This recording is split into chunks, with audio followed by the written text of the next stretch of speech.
A revolution is a struggle between the future and the past. In publishing, as we can see all around us at the London Book Fair in 2015, the revolutionaries are authors, editors, and artists, as well as scientists and data geeks. Whether they dress in Savile Row suits or heavy metal band t-shirts, these rebels are wrestling to get the future in a headlock before the future gets a chance to do the same. On behalf of Copyright Clearance Center, my name is Chris Kenneally, and I want to welcome you to a kind of seance for scholarly publishing as we manage our way through a transformation of our industry. What's next for your business is what we are asking in the revolutionary age of open access. According to a recent industry report from Simba Information, article processing charges, APCs, the fees that publishers collect from authors for making their work available under open access rules, are expected to grow 80% from 2014 to 2017. Indeed, the recent projects, or the report rather, projects OA publishing revenues will rise at a pace far faster than traditional publishing models.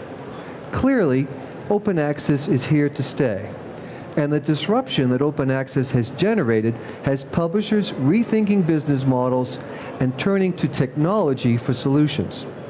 The revolutionary changes propelled by open access touches every aspect of publishing: new customers, new operations, new compliance requirements, new problems. In 2015, the OA challenge is to identify end-to-end solutions that manage the change, minimize the business burden, and maximize the publishing results. Our panel of thought leaders and executives from across the scholarly publishing workflow will address these issues in what I hope, and in fact I promise to you, will be a lively and interactive discussion. And we will make time for you too to ask your questions. So I want to start by introducing our panel. And starting from my far left, Dr. Neil Jacobs. Neil, welcome. Thank you. Neil Jacobs is Head of Scholarly Communication Support at JISC. In this role, he is responsible for a range of JISC work that enables UK universities to implement open access efficiently and effectively, reflecting the policies of UK government and international research funders. He maintains close ties with UK research funders, libraries, research managers, and domain experts. And Neil, like many of the people on the panel, has been working on open access for a number of years and in the library and information processing, or the library and information profession, for over 20 years. So again, welcome. To my far right is Emma Wilson. Emma, welcome. Emma is Director of Publishing, Journals, and Databases for the Royal Society of Chemistry. She has over 15 years' experience working in the scholarly publishing sector. She's worked for both commercial and not-for-profit publishers, and she joined the Royal Society of Chemistry in 2006. Her current role has her responsibility for editorial, product, and policy development, including the shaping of the Royal Society of Chemistry's policies and products within the OA arena. To my near left is Diane Cogan. Diane, welcome. Diane is Sales Director for the UK and Europe for Ringgold. Ringgold supports a scholarly supply chain where information and data about subscribers, authors, readers, and content is able to flow easily and without confusion. Diane has worked in the STM publishing industry for a number of years, including at Reed Elsevier, where she was Publishing Director for their social science and economic publishing programs. And then finally, to my near right is David Ross. Welcome. Hi. As Executive Publisher for Open Access, David Ross has a global remit responsible for the strategic direction of SAGE's OA journal programs, as well as managing their flagship OA titles, SAGE Open Medicine, and SAGE Open Medical Case Reports. And in recent posts to the Scholarly Kitchen blog, Joseph Esposito unpacked that Simba data that I mentioned to you to uncover the business significance of open access to publishing. And what he found was reason to believe that OA will help the business of scholarly and scientific publishing to grow in coming years. Open access has in fact evolved, Joe Esposito says, moving away from its Woodstock origins to a model that Wall Street would recognize. And in fact, he's mostly heartened, and I take some heart in this as well, that the growth in this business has been so significant, and it is significant not because of the size of it. It is approximately 2.3% of the total journals market today. But what is significant is how quickly that has happened. To start a business, and essentially that's what's happened in scholarly publishing. We've started businesses, new businesses in open access. That is a very difficult thing to do, much more difficult than running established companies. And so Emma Wilson, I'd like to ask you about that point. I know that the RSC's view of open access is this is an opportunity to innovate, which might surprise some people because, in effect, it sounds like a kind of a moment where you could tip over. Okay, yeah, I can take that up. Can everyone? Can you hear me? Oh, that's fine. I mean, certainly building on from your points, I think open access is very much here to stay. It is part of the publishing landscape now, and we want to give, as a society publisher, we also need to support our community. Our authors and our members are asking for information about open access. And they also they want high quality outlets where they can publish their work open access, be that gold open access, or potentially green open access as well. And we're very keen to support that need. We have seen there's a number of things that we do at the Royal Society of Chemistry in terms of supporting open access publishing. So we have, several years ago, we introduced our Gold for Gold vouchers, which was a very innovative scheme at the time. And these vouchers enable... Can you tell us about that? Yeah. I was going to say, these vouchers enable our customers that purchase all of our content. Via that subscription, we give them gold open access APC vouchers to a value of their subscription. Essentially a credit against the subscription cost. Exactly, yes. Right.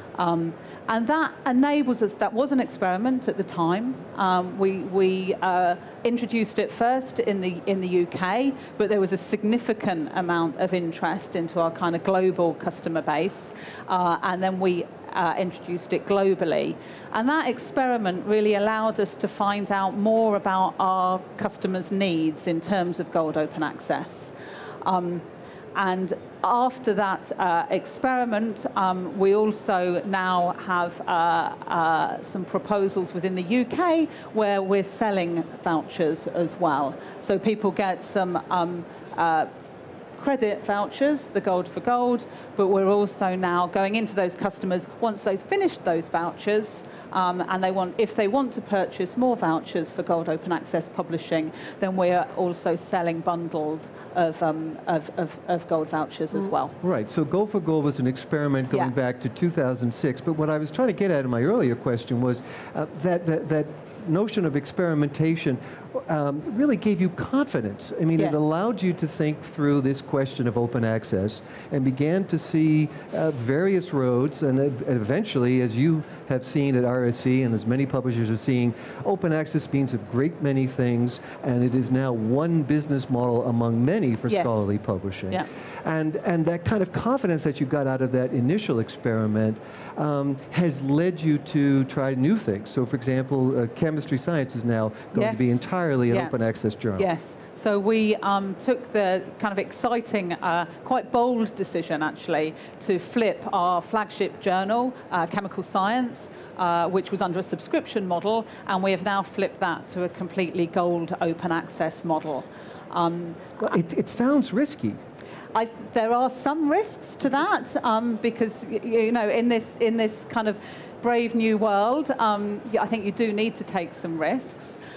We do have an APC waiver on that publication, but what we were very keen to do, and what I think was very important, particularly in the chemistry market, because we're publishing only in chemistry. We publish a very significant volume of articles, about 36,000 articles per year, but we are a chemistry publisher. And as you know, or as you may know, or I can let you know our experiences, is author behaviour within the physical sciences, particularly within chemistry, is there really isn't that kind of grassroots movement for open access publishing. Quite different author behaviour is seen in the chemical sciences than seen particularly in the biomedical sciences and also some parts of the physical sciences. Right, and we will hear more about that from David Ross, who will talk about SAGE's experience in the social sciences, and I think that's an important point to make here. This whole movement, this revolution, really started within biomedicine and has kind of percolated throughout the scholarly publishing world. Yes, and I think chemists are now are aware of open access, and the mandates make them aware. But I think really the point that I wanted to make was it was important from our perspective, and I think from our community's perspective, it was important to show leadership in terms of Gold Open Access. We wanted to make our flagship journal Gold Open Access. We wanted there also parts of the community were somewhat concerned about whether the open access part, the business model of the journal, affected the editorial standards of the journal. Now, we have consistently, as I'm sure everybody here would say, that is not true. The business model of a journal does not need to affect the editorial standards. But we wanted very much to make the statement within our community that our flagship journal, of where we would keep those editorial standards extremely high, can become a Gold Open Access publication. Oh, okay, thank you, Emma Wilson. And Neil Jacobs, I want to bring you in here because community was a word that Emma used, and we're going to hear about a variety of communities in open access publishing throughout this discussion right now. And at JISC there, you represent a very particular community. For those who may not be familiar, not from the UK, briefly tell us what JISC is about. Sure, thank you, Chris. So I represent JISC, which is an agency that represents universities and colleges in the UK, and we do several things relating to open access. One is we negotiate with publishers for access and on APC charges for universities. We also provide a range of services that universities will use to implement open access locally, and we provide support for those universities in terms of management, in terms of the libraries, to help them put in place the sorts of workflow systems that really they're only just beginning to put in place, as I think we all are. Right, and that end-to-end solution, that approach of looking at things from the very beginning of the submission of the manuscript all the way through to publication and beyond is one that we have at Copyright Clearance Center. It's one you have as well. And there are overlapping communities there. So there's the community of the universities and the institutions, but of course many of the authors who are submitting articles and paying APC charges will be at those universities as well. That's absolutely right. And of course, it's in many ways in the UK where the block grants are available to universities. It's the universities who are paying rather than the authors, or at least on behalf of the authors. So universities are absolutely engaged in a way that they haven't been before, I think, at the point of acceptance, when an article is accepted, in assessing whether or not they want to pay that APC, whether or not they're getting the value of the service they require in order to fulfill funder mandates at that point, in a way that they haven't been involved at that stage of the workflow before. And I think that's a huge change in the supply chain that we're only just beginning to recognize. Right, and the involvement is coming because of these compliance requirements that funders have put in place, and we're familiar mostly with Wellcome Trust, but also many UK government funding agencies have similar compliance requirements, and that's becoming increasingly seen as, if I could put it this way, an administrative burden, and it's a challenge for institutions. It certainly is. There was a report last year which estimated that each payment of an APC costs the university around £81, which is reasonably significant if you scale that up to the number of APCs that are likely to be payable as the funder mandates take hold. So there is a real administrative burden challenge for universities, as there is for other stakeholders in the whole supply chain, and we need to work together to sort that out. Well, indeed, and so I think the JISC view is that we're in the middle of a journey right now. Very much so. But there's some bumps on the road. Yeah, I think that's absolutely right. And you've recently published, just last month, what was called, interestingly for me at least, a desiderata. I love that word. I think it translates roughly as things to be wished for. Yes. And it was taking a look in a response to questions and entreaties from institutions for help in that particular challenge around compliance, and you feel that publishers, there are things publishers can do to help around that. Tell us a few. There are a number of points, but tell us the top three. Okay, so this comes back in terms of some of the top three to the point I made earlier about the point of acceptance. So the point of acceptance when an article is accepted is the point at which an APC becomes payable, but it's also importantly for the UK, and a very important point in the Research Excellence Framework policy that the funding councils run. Now that's a huge deal for UK universities. So this is where they get a huge amount of their research funding from, and it's going to be on the basis of whether or not articles are deposited into repositories at the point of acceptance. Now, universities are challenged by that because not all universities know when all of their articles are accepted. This has been a private matter between the journal and the author until now. But now the universities have a stake in it, and we would like to talk to publishers about whether or not at the point of acceptance, notifications can become available to both the authors in a structured way and to institutions in a structured way, and we can put in place middleware to help publishers do that and not have to maintain relationships necessarily with hundreds of universities. But whether or not the workflow and the supply chain at the point of acceptance can be changed so that those notifications from publishers are available. Right, and I guess I'd want to underscore the point that from your point of view, authors, the people that work at these institutions, are really expecting from publishers assistance in all of this. They're looking to publishers for help. They are looking to publishers for it. What we need to remember, and it's important to remember this, is that the policies apply to authors and institutions. The policies don't apply to publishers. So it's not that publishers need to comply with the mandates, it's simply that the institutions and the authors are looking and asking for help that they think publishers can provide. Right. Well, David Ross, I'd like to turn to you now because, again, back to that whole notion of community. SAGE has a community of authors and readers and peer reviewers that you have turned to in a number of innovative ways. When we ask the question, what's next for your business in open access, you've already begun to answer that question. And tell us about SAGE Open, which is really the flagship journal for OA at SAGE. Yeah. I mean, I think the key issue here is that open access is not going to work the same way across all disciplines. We've touched on already that it started out in biomedicine, arguably, or maybe physics, if you can debate that, but a long time ago. But it is quite clear to see how that business model works in a field where there's millions and millions of pounds of research grants. SAGE traditionally, although we do publish quite a lot of clinical medicine these days, traditionally we've operated in the social sciences and a little bit in the humanities. And the struggle there for us was how can you apply this model in an area where the funding situation is so different. In effect, there is no funding. I was going to say, there is the... Well, I mean, again, it's dangerous to generalise across social science. In psychology, there is some funding. In theology, there isn't. I mean, and everything in between. So in God we trust, I suppose, in theology. Precisely. They don't need the money.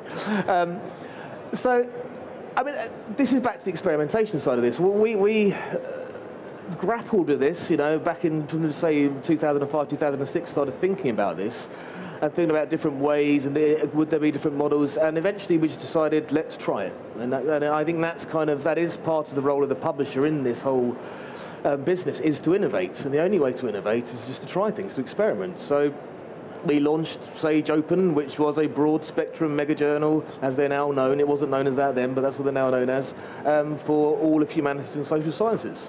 And it really called together that entire community. I think that's the point I was going to say, that's the enormous challenge behind it. I mean, the funding side is the business model, and in that sense, SAGE is willing to underwrite this for a period of time, and that may be years, decades. But the bigger challenge really was getting the social science community to understand what open access was.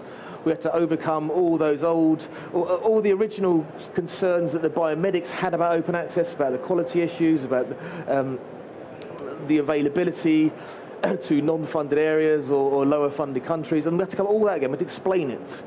And then to try and create an editorial board structure that enabled any piece of social science across the entire range to be reviewed was a whole other challenge. And that itself was open, if I understand correctly, the peer review process. Yes. Right. And so I wonder whether that's a model you think could be replicated by anyone here. Is that an approach that is one that not only works in that particular instance, but for others? But it varies. Well, not all are. We leave the decision whether to open the peer review report to the peer reviewers themselves. That's what it comes down to. If they're willing for that to be available to the world, then fine. And I think that's where you'll find certain disciplines are more willing to do that than others. Certain peer reviewers, depending on where they are in their careers, if they're criticising a very early stage researcher and you're criticising a very senior professor, you may not necessarily be willing to do that. So I think, again, that will vary throughout the market, or vary throughout disciplines and within demographies within those as well. Right, and there are a lot of risks here. Emma Wilson talked about the risk to a society like the Royal Society of Chemistry that subscriptions and the revenue that they provided really supported the society's activities. SAGE is working with hundreds of different societies for publishing reasons, but it's still a privately held company, so the risk of going in this direction must have been one you had to calculate fairly carefully. I don't really see, and SAGE doesn't really see that much of a risk here. I see it's additive. Sure, and an example of that is that this surprised us. When we started SAGE Open, we thought, it's a mega journal. It sets out only to, the barrier to entry is very low. Is it sound research? Is it good research? We'll publish it without any concerns about novelty. And we assumed it would be, third or fourth down people's pecking order. On the surveys we've done since, 70% of authors' first choice was SAGE Open. So that, to me, just shows how additive it is. These are people, and when we've dug into that, we've said, so exactly why? And they're like, well, I've got a cross-disciplinary piece of work that doesn't really fit quite anywhere, and so I thought this is where it would go. Right. So it's additional to what we do. And that's to Joe Esposito's point, that we've moved from a kind of a Woodstock free love model to a Wall Street model where it's a business, essentially. Yeah. Yes, although SAGE Open isn't financially viable at the moment, so I'm not sure we'll be happy about it. All right. Well, we need to tell people, I think, that SAGE has just announced, in fact, in Publishers Weekly today, that you have chosen to work with RightsLink for open access, copyright clearance centers, end-to-end solution. And there were some reasons for doing that, but I think they really underscore what SAGE is about, the kind of publishing you do. And essentially, it was a speed to market. You needed to have that kind of flexibility and configurability. Yeah, I mean, so about 2 years ago, we took a decision to rapidly, on the back of the success of SAGE Open in terms of the interest in it, to really ramp up our open access offering. And that's our kind of like born gold open access journal. So we've had a huge launch program developing over the last 18 months, probably. And we've taken a step change in the number of APCs we're processing. And like a lot of the other traditional publishers, we're dealing with legacy systems. SAGE's 50th anniversary this year. Our systems have all been built around a subscription model, journal-level systems to transact with the librarian as a main partner, and that is not applicable to open access. So, we took the strategic decision, rather than actually go through all the pain to try and build these things ourselves, to go with what I considered at the time the market leader in solution, in the workflow solution for that. Well, thank you for that. But it's also important to say that you're responding to the needs of your authors. I mean, again, I want to stress that word community. The community is looking for open access solutions. The authors that are contributing to these journals, you need an answer. And you find yourself working with people you might have not worked with in the past, such as Neil Jacobs. Yeah, although we've always worked quite closely with JISC, so I wouldn't go that far. In a different way, I guess. In a very different way. And I think everyone's changing their way. I mean, in order to expand or to continue to roll out open access, particularly in the UK at the moment, we need workflow solutions. So that's where JISC comes in. They are developing institutional level or national level workflow solutions. At a more individual level, I think because when you're in a pay-to-publish mode, you're moving sort of like to B2C publishing almost, and you've got to make the experience good for the author as well. So that's where efficient payment processing comes in. They're not, they are more direct customers. If they keep getting knocked out by failing websites, they may not come back. So that all changes the nature of the conversation a little bit. Right, and Neil, if I can bring you back, because there's a pilot you've been working on with various publishers, I believe including with SAGE, the JISC router. People here may have heard about that. Tell us a bit about how that will work. I know you're still figuring it out. We are still figuring it out, but we do have a working prototype, and it is working with at least one publisher, and we hope to have more on stream soon. So really, what's the principle for it? The principle of it is, it comes back to what I was saying before about universities need to know now when an article has been accepted. So the principle is that if a publisher can notify the router that an article has been accepted with a little bit of metadata, the router can then pass that information on to the relevant institutions, all of the relevant institutions. And we can do that because the router will have a way of identifying which institutions are relevant to which authors and so on. So it's sort of a one-stop shop for publishers. The idea is we don't necessarily want to, well, we want to ease the administrative burden for institutions, but we want to do that in a way that also eases the administrative burden for publishers as well. Right, and certainly easing administrative burdens is going to happen in this digital technological age, through technology. It's going to require technology solutions, and those technology solutions are going to be underwritten by standards, and that's really, I think, a fundamental point that JISC is concerned with. Yep, we've worked very hard on standards, and I mean, we've got Diane here from Ringgold, and I think this is a cue to bring Diane in, talk about some identifiers solutions here. We have, the router will rely on digital object identifiers, will rely on FundRef, will rely on ORCID. I'm not sure whether it will rely on Ringgold, at least initially, but that's another identifier in the mix. And these things, the adoption of these things is absolutely critical to get this workflow working. And I think the earlier the better, because what JISC is after, and I'm sure what the publishers are after, is clarity when it comes to knowing who the author is, the institution, understanding what the licensing allows for and what it doesn't allow for. So really it's about that. So the sooner the better. Yeah, absolutely. I couldn't agree more. Right. Well, so Diane Cogan, it is your cue to talk about standards, because when we think about what's next for your business when it comes to open access, what's next is taking on board all of these standards and really making sure that we see the industry apply them in a kind of efficient way. And tell people briefly about what Ringgold is. You're not new. Ringgold's been around for quite some time. So open access may seem new to people in the audience, but Ringgold's been at this standards notion for some time. Certainly, yes. Ringgold's just entering its 10th year now, so we've been around a long time, and we deal with institutional standards. So we have a database of 400,000 institutions, all with a unique identifier. So standards are very, very important to us, but also I think what's come out of the discussion today is how we link everything up in the scholarly supply publishing supply chain, so that you're linking that author ID, the ORCID, at the beginning of the process, to the funder ID through the FundRef registry, perhaps the institutional as well, because of course that's very crucial for paying the APC, so that those are all linked together, and so someone doesn't have to keep keying things in. It's in the metadata, it's preserved, and it communicates through the metadata. So I think that's really important. And quite a lot of people, we're working with a number of people. We work with ORCID because they use the database that we have as an authority file for the institutional part of the ORCID. We also work with Elsevier, who help to supply information to the FundRef database through their SciVal funding tool. So they use the database as a reference database.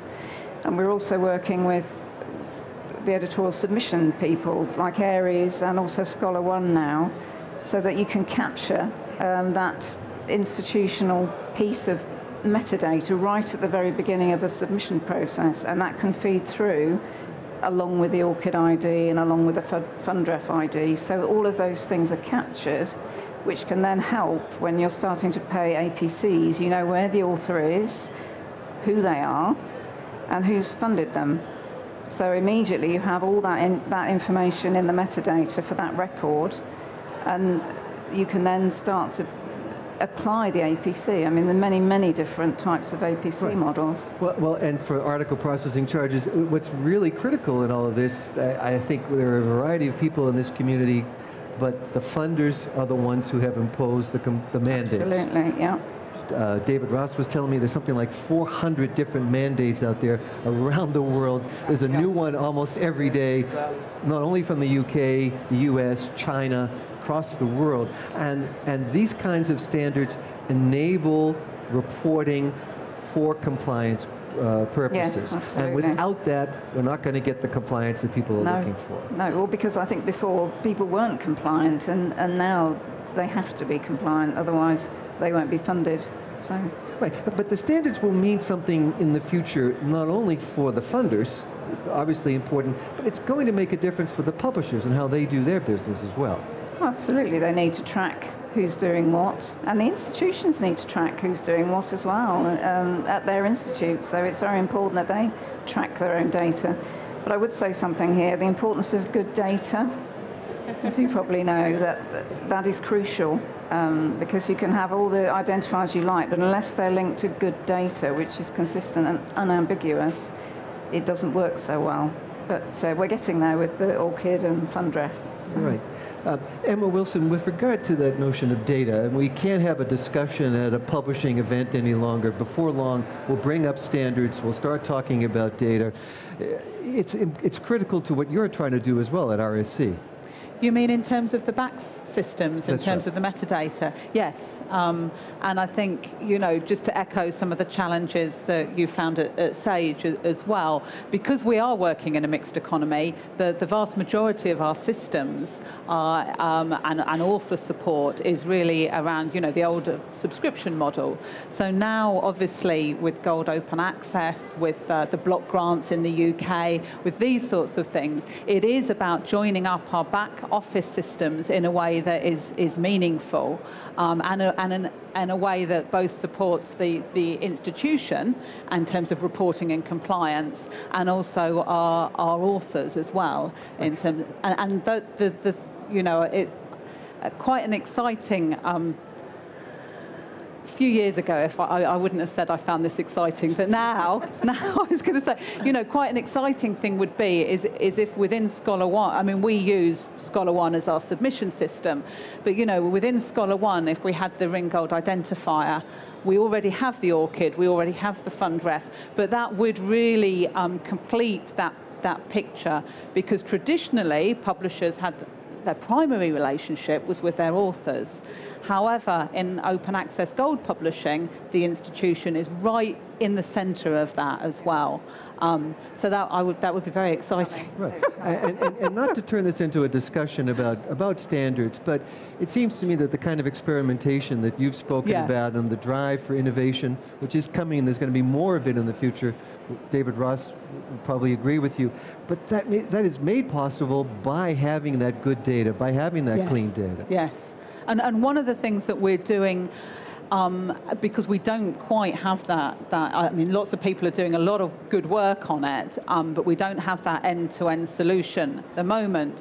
But one of the things that we are doing is offering to our customers, particularly in the UK, is we're taking quite a lot of that administrative burden if they're purchasing vouchers from us, and that we will report that data to the institutes and to the authors, but actually a lot of that reporting is really the institutes need that, because they need to be, you know, now in the world of mandates, particularly in the UK, the institutions need to be confident that they are compliant with the funding agencies.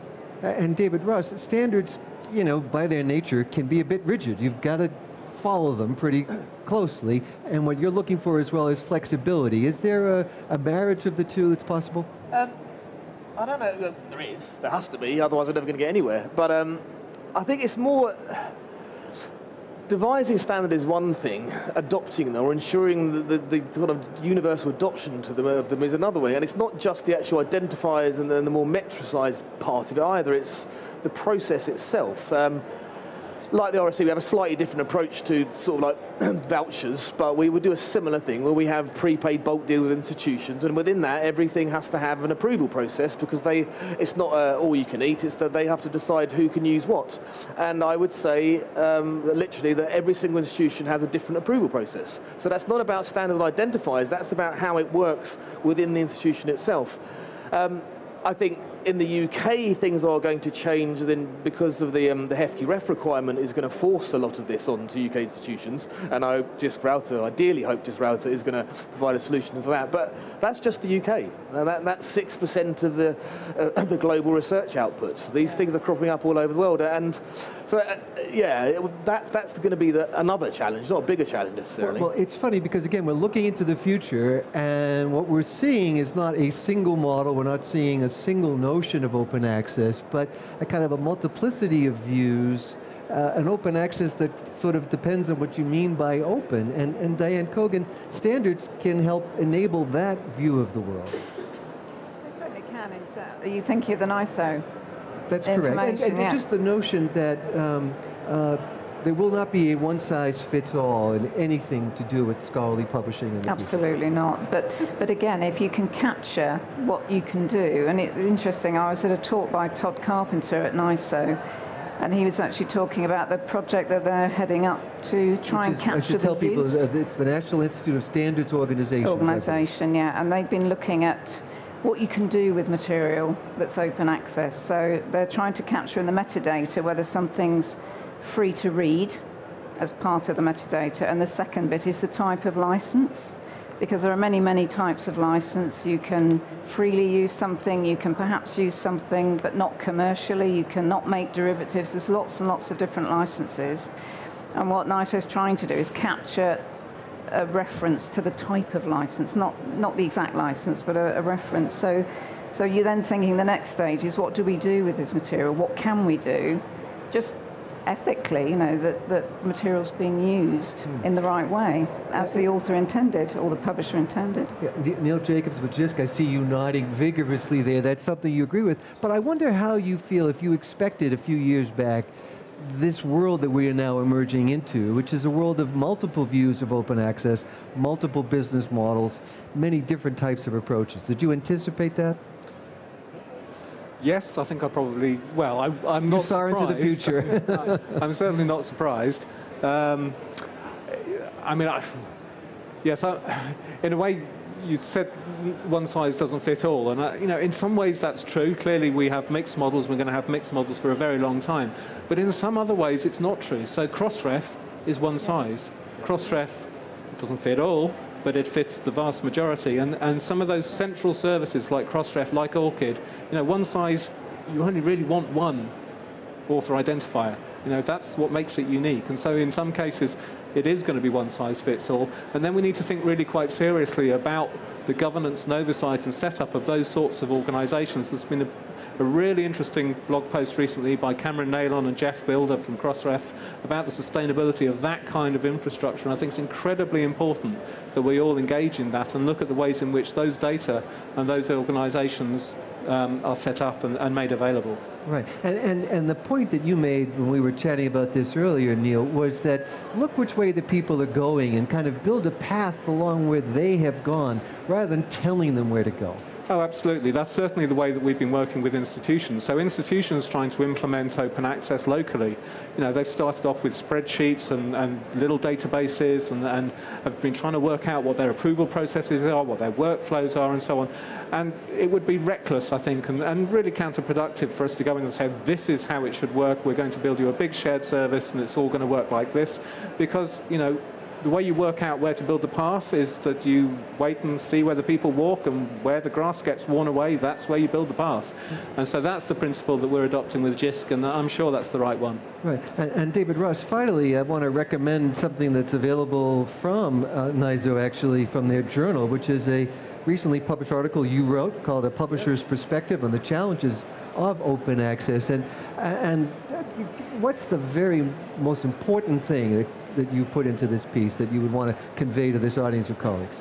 Any of this is going to be scalable in any way, then it is the development and the adoption of standards. And so standard solutions, we really have to have solutions that make this work from the beginning of that workflow that we've spoken about all the way to the very end. And that comes down to unique identifiers, and that comes down to national level workflows, and that comes down to such things like machine-readable mandates. There are 400-odd mandates. They need to be machine-readable. They're not at the moment. Licenses need to be machine-readable. All that. The only way, if you're going to continue to see what has been an enormously rapid expansion in the number of articles, the number of APCs being processed, and the number of compliance requirements, it's the only way it's going to work. Great. Well, David Russ, thank you for that. I want to take an opportunity to turn to the audience right now, speak above the hubbub of the London Book Fair for just a few more minutes. I've got to get my handheld microphone. So do we have questions here from the audience? I've seen people, again, scribbling notes, nodding vigorously, and I wonder whether, in fact, you want to challenge anybody here? If you have a question to clarify a point that's been made, if you have an experience that you want to share from your own publishing business. This is a question for Neil, really. You mentioned the first one of the current JISC desiderata, and I wondered what the second and third ones were. There's more than 3. In fact, there's quite a number.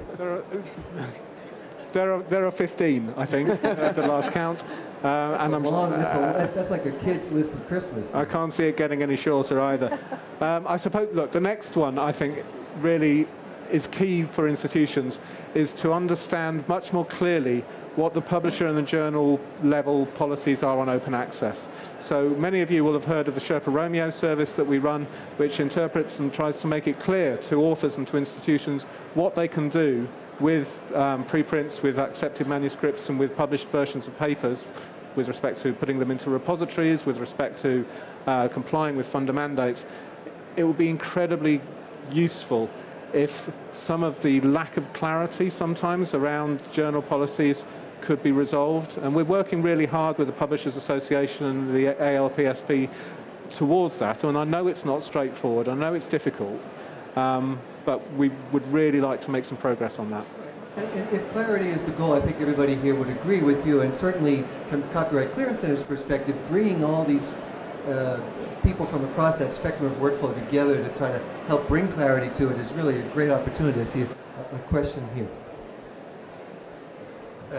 I'm trying to look at you because I'd like to ask you a question. First of all, I would like to remind all of us also about Gold Open Access not only being APC based open access, because we have a lot of very good journals that are not APC based but are actually Gold Open Access. Anyways, I think about the pricing. I remember when Sage launched a journal with an APC of $99, and that created a lot of debate. It's a very interesting debate because it focuses on the level, an acceptable level of an APC. What is that? And we have seen, I mean, it's hard to say, but we hardly ever see any calculations when you have an APC of, say, 3,000 euros. That seems a lot. When I've been publishing journals in humanities, I know that very good journals don't necessarily cost 3,000 euros per article. So could you, perhaps you and all of you, somehow tell a little bit about the calculations behind APCs, please?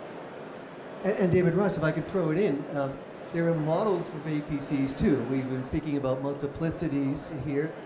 Sage is an investor in PeerJ. It's another way of approaching this question of how do you price things? I mean, the first thing is that $99 is not a financially viable level. It was a way to try and experiment in a market that wasn't used to open access APCs, and that has actually gone up to $195 last year. That's still not financially viable. There is an element of the mega journal model, which is a volume business model, and so obviously that's, PLOS ONE is the best example there. Even as a not-for-profit, at their $1,350 at their volume, that's an extremely profitable journal that allows them to reinvest in their mission, which is to transform scholarly communication. So how you set the cost really depends on so many variables and the market you're operating in. Nature state that it costs them $18,000 to publish an article because they reject 99% of the material that's submitted to them, and they manage that whole process. So, publishing an article across all of scientific endeavour is not equal. all we're trying to do within Sage Open is try and find a way, and actually we've launched other social science, more niche journals since then that are zero APCs. So but we're underwriting those.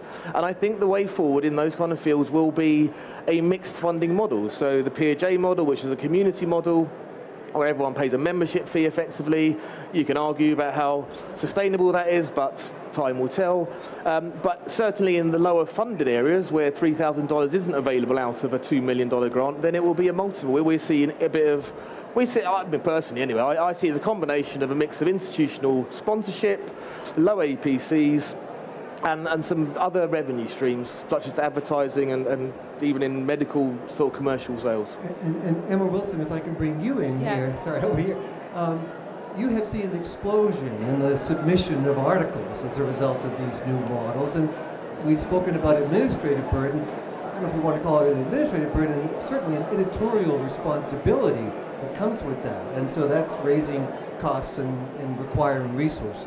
Yes, very much so. I mean, we've seen quite a significant increase in the Gold Open Access that we publish, although I should say most of that is done on a waiver system in some way or another. But we would, long term, we see this as being a revenue generator as well. But obviously the APC costs, I mean, I would just agree with many of the things that you said. There are real and legitimate costs that go into that in terms of the editorial processes and in terms of the investment, the electronic platform and discoverability.